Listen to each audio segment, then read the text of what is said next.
Hello and welcome to Film Bite. I'm Kyle Markwalter, and today we're going to be doing a special Easter edition of Film Bite Suggested Viewings. Today we'll be talking about Martin Scorsese's Catholic films.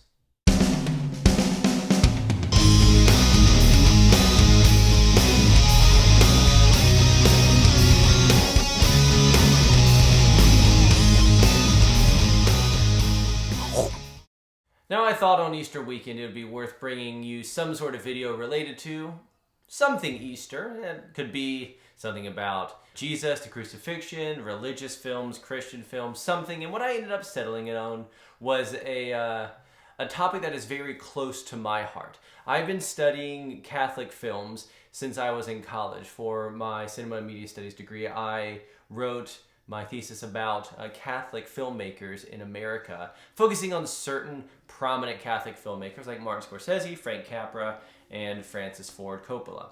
And so this topic that we're going to be getting into today is something that's near and dear to my heart. And yes, I am Catholic. I have always been a religious person, but I think that has given me a really wonderful perspective on how filmmaking and faith can work together. And I see filmmaking as a wonderful way to explore the difficulties, the challenges, the victories, the failures of religion and spirituality. So let's go ahead and get started. I want to highlight 5 films from Martin Scorsese so far that I think that we can consider Catholic films in many ways on this Easter weekend. All right. First up, I want to talk about Mean Streets. Mean Streets was an early Martin Scorsese film from 1973. And it established his interest in New York, although a lot of it was shot in LA. His interest in New York, Italian-American mobsters, guilt, and machismo. The story follows Charlie, who's played by Harvey Keitel, who has worked with Scorsese in a lot of different films across the years. Charlie takes it upon himself to care for a young ne'er-do-well in this sort of mafioso world, Johnny Boy, played by Robert De Niro. He takes on caring for this rambunctious, wild young man, despite the discouragement of Charlie's uncle, who is a powerful mafioso, who has warned him not to become too close to Johnny Boy. And Charlie is caught between his Catholic guilt, his illegal work with his uncle, while weighing the penance that Johnny Boy might serve in his life. It is a deeply rich film character-wise, as well as the way it explores guilt, penance, and how we might take on certain punishments or tribulations in order to maybe pay for things that we have done. It was entered into the National Film Registry by Library of Congress in 1997. I highly recommend checking out Mean Streets. Next up, and one that can certainly get a film reviewer in a little bit of trouble, would be The Last Temptation of Christ. It came out in 1988. It follows the story of Jesus from his time as a carpenter, kind of through and then maybe after his crucifixion on the cross. When it came out, it was instantly controversial, as was the book when it was written, and has become one of maybe the most contentious of Martin Scorsese's films. It depicts Christ in very non-gospel kinds of ways, including some maybe visions that have Christ participating in what we often consider very non-Christ-like activities. That ruffled a lot of feathers when it came out, but also the film garnered some praise from members of the religious community, as well has since continued to be a very divisive film. I find it, as a Catholic, actually a very spiritually rewarding film, something that takes a story that we're often very removed from. We look down on in terms of almost a very scientific, dehumanized kind of way, because it is such a well-known story, and really jumps into some of the maybe messiness involved with a person like Christ, who is balancing both his godliness and his humanity. And there are 2 quotes from reviewers you might know that I think are particularly enlightening when it comes to this film. Roger Ebert in his review said that this film paid Christ the compliment of taking him and his message seriously. And they have made a film, they being Scorsese and the crew, have made a film that does not turn him into some sort of garish, emasculated image from a religious postcard. Here, he is flesh and blood, struggling, questioning, asking himself and his Father which is the right way. And finally, after great suffering, earning the right to say on the cross, "It is accomplished." Or Gene Siskel, who wrote, "Defoe, who played Christ, manages to draw us into the mystery, anguish, and joy of the holy life. This is anything but another one of those boring biblical costume epics. There is genuine challenge and hope in the movie."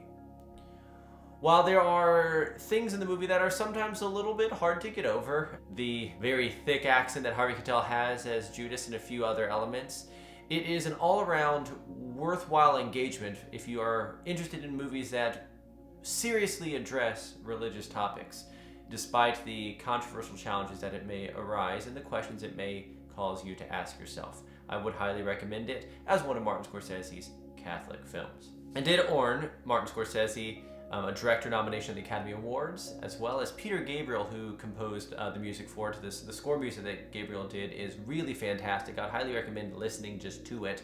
It is a wonderful example of Peter Gabriel's interest in rhythmic, drum-centered, and repetitive music that serves as a wonderful backdrop to the drama of Christ's life. Next, I would like to highlight Bringing Out the Dead from 1999.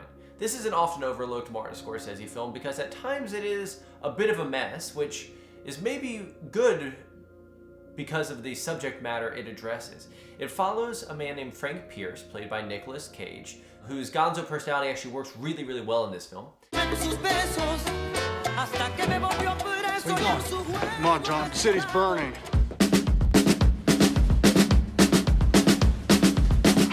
Love with rock and roll, whoa. It's in love with getting so whoa. It's in love with getting drunk, whoa. He don't like it, burn up now.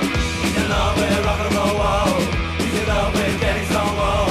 He's in love with getting drunk, whoa. He don't like it, burn up now. And he knows what he got to do. He knows he's gonna have fun with you. Frank works in a two-man ambulance team.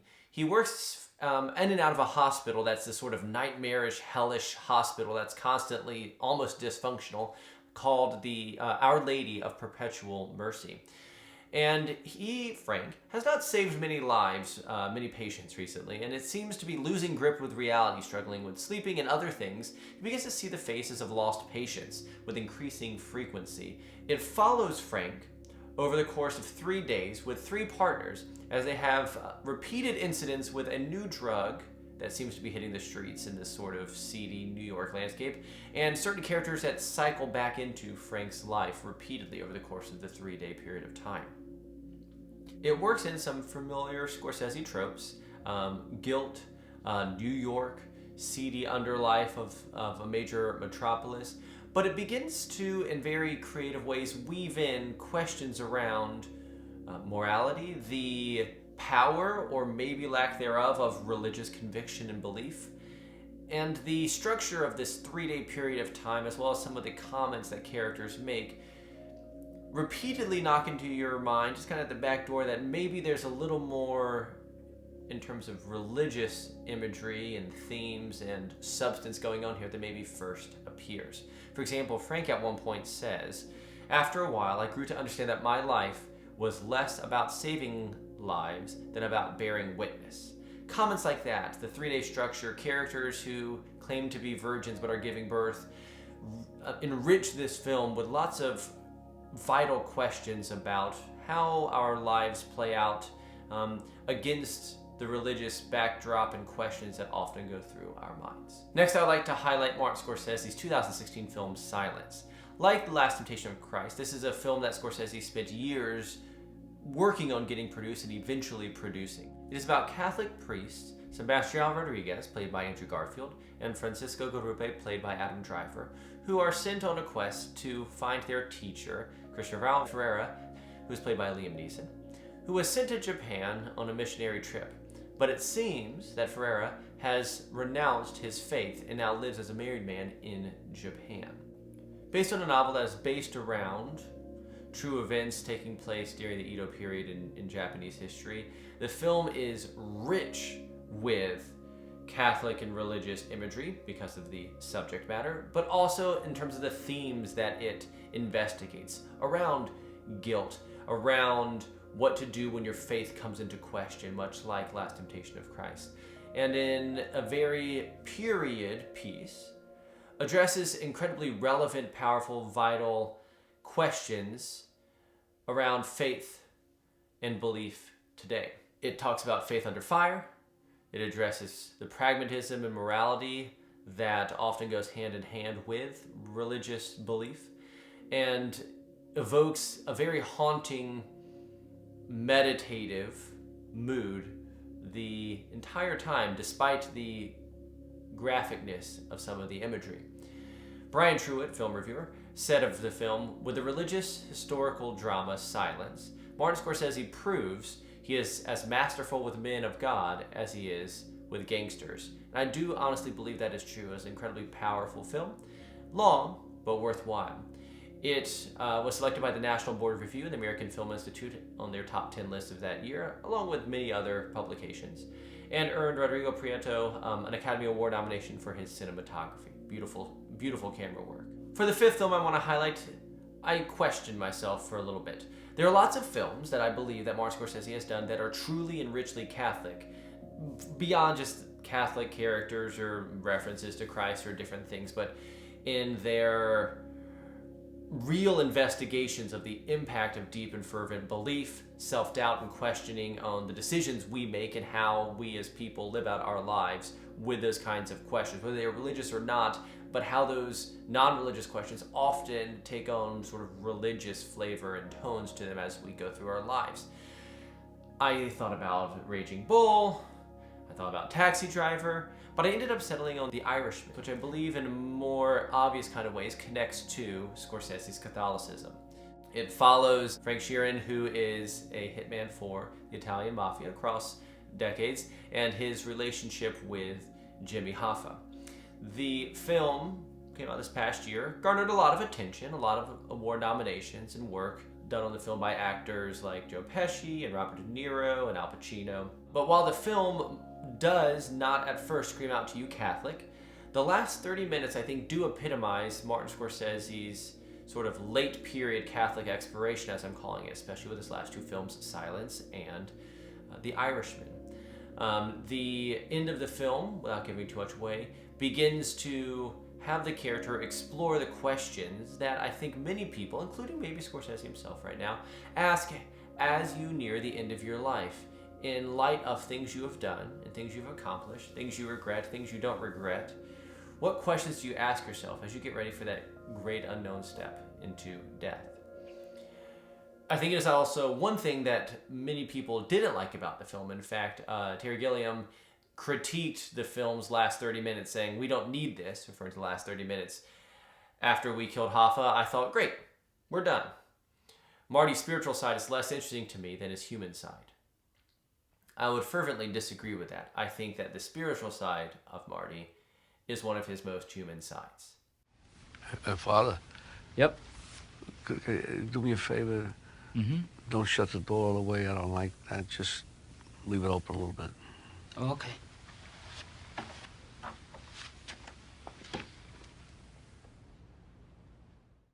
I hope you have a great Easter weekend.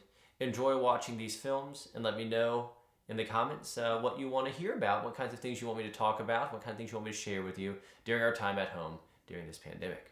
Take care of yourselves. I hope you're doing well. Subscribe to Film Bite, and I'll see you next time. Keep watching movies.